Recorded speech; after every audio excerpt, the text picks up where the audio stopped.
À la limite de déborder et encore j'ai pas mis la totalité des... Bon bah on entre dans le vif du sujet direct, une des premières idées d'un repas hyper simple et malgré tout super satisfaisant en perte de gras, une bonne assiette de pâtes bolognaises. Alors bien sûr, il ne s'agit pas réellement d'une vraie sauce bolognaise. Pour les puristes, c'est sûr que ça va pas coller, mais on s'en inspire.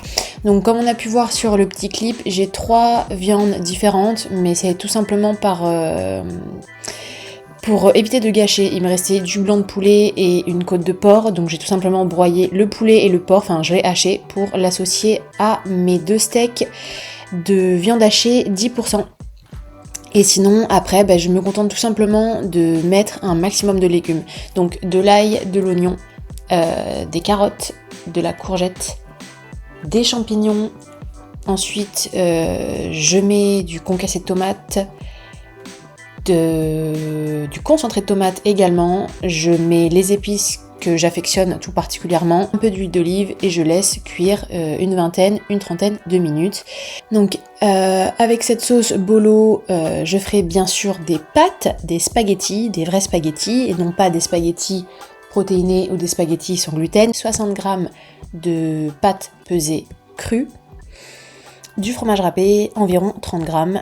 Et en fait, si on prend une portion de sauce bolognaise, on a à peu près 31 g de protéines. Dans 60 g de pâtes pesées crues, on a environ 7 ou 8 g de protéines. Et dans l'emmental râpé, pour 30 g, il me semble qu'on a aussi entre 6 à 8 g de protéines. Ça peut d'ailleurs être plus chargé en protéines si vous prenez du parmesan. Donc au final, on s'en tire pour un dîner avec à peu près 45 g de protéines. Alors j'ai pas le calcul là devant moi, je fais ça de tête, mais oui c'est ça, je crois que c'est 45-46 g de protéines. Donc ce qui est largement raisonnable pour un dîner. Et donc quand je fais cette recette, j'en profite pour faire plus ou moins du meal prep. Donc là il y a 4 portions en tout. Et ça se conserve super bien, ça peut aussi être congelé. La seule chose c'est que je ne fais pas cuire les pâtes en avance, enfin juste de quoi faire 2 portions de pâtes, mais pour les 2 autres portions, je les ferai cuire au dernier moment. Avec le fromage râpé dessus, ça a tout de suite l'air plus appétissant.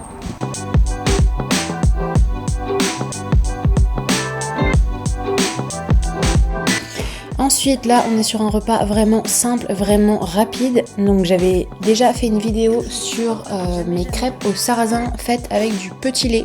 Le petit lait que je conserve après avoir fait mon cottage cheese. Donc là j'ai tout simplement refait de la pâte à crêpes. Et le secret pour qu'elle reste facile à cuire, c'est de les cuire toutes d'un coup, puisqu'il n'y a pas de gluten dans la pâte. La pâte reste pas homogène longtemps, les ingrédients ont tendance à se déposer au fond du bol, au fond du récipient, et donc à chaque fois il faudra redonner un gros coup soit de mixeur directement, soit le remélanger énergétiquement pour que ça puisse adhérer à la poêle au moment de la cuisson. Donc je vous conseille de les cuire en avance, et ça se conserve également plutôt bien, soit au frigo, soit au congélateur. La seule chose c'est que si vous les congelez, assurez-vous de mettre du papier cuisson ou quelque chose entre chaque crêpe pour pouvoir les décongeler une à une en cas de nécessité.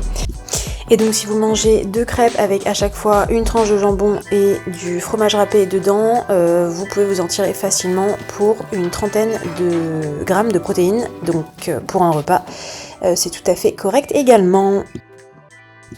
Bon là on est sur quelque chose d'archi simple, mais en même temps c'est ça qui est intéressant aussi. Donc en fait tout simplement des petits légumes poêlés, donc là de l'oignon, de la courgette, des champignons et une pièce de viande cuit à la poêle pour un maximum de protéines. Donc hyper simple à faire.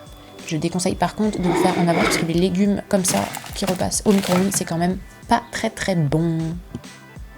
Bon là on est sur une recette totalement différente des autres puisqu'on est sur un dîner totalement végétalien, puisque les espèces de petits bouts de viande qu'on croit apercevoir sont en fait des émincés de soja, là pour le coup achetés tout prêt.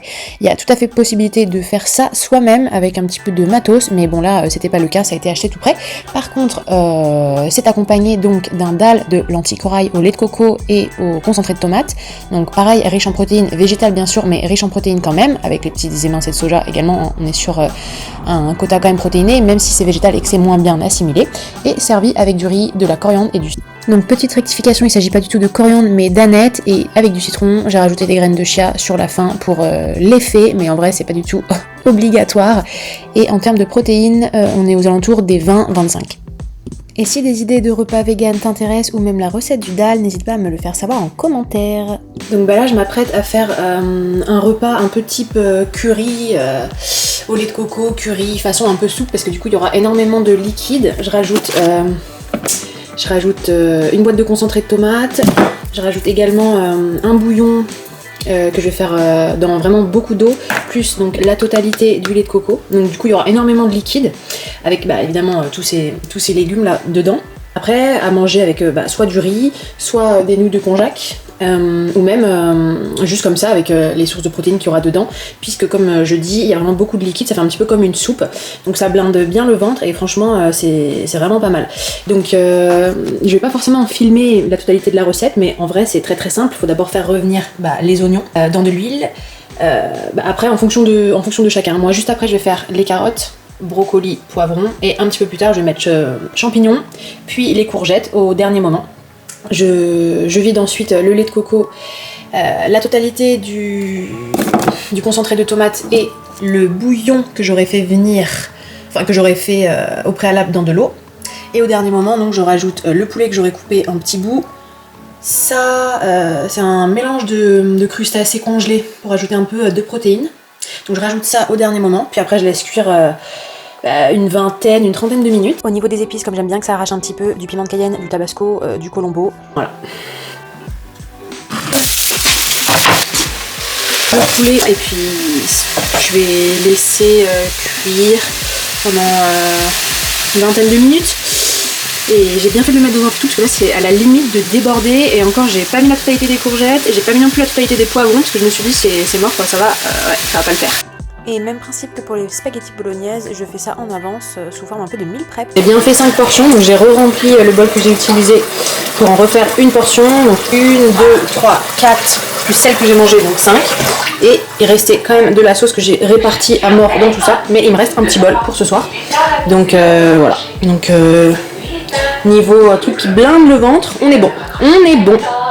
Et du coup, je vous partage mon écran avec le grammage des ingrédients que j'ai utilisés pour la recette, au cas où ça a intéressé certains, parce que c'est vraiment une bonne recette quand on est en déficit calorique et qu'on a un gros appétit. J'espère que cette vidéo t'aura donné des idées de repas à tester cette semaine, et j'espère également qu'elle t'aura plu. Si c'est le cas,